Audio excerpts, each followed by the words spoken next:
Drugi put osvajaš titulu najboljeg sportiste godine, šta za tebe to znači? Pa za mene to znači veliki uspjeh. Prva titula koju sam osvojio prošle godine me motivisala da radim bolje, jače i brže da osvojim sljedeću. Nadam se da ću uspijem još da nanižem, dajem sve od sebe i to se vidi po rezultatima.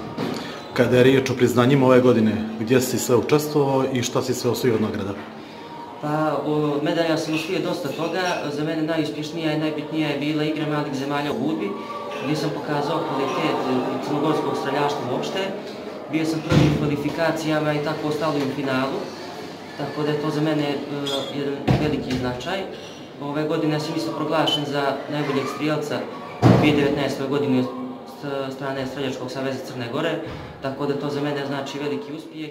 U kom si streljačkom klubu? Pucam za streljački klub Berane iz Berane. I član si reprezentacije? Član sam reprezentacije Crne Gore već par godina. I kakvi su tvoji dalji planovi?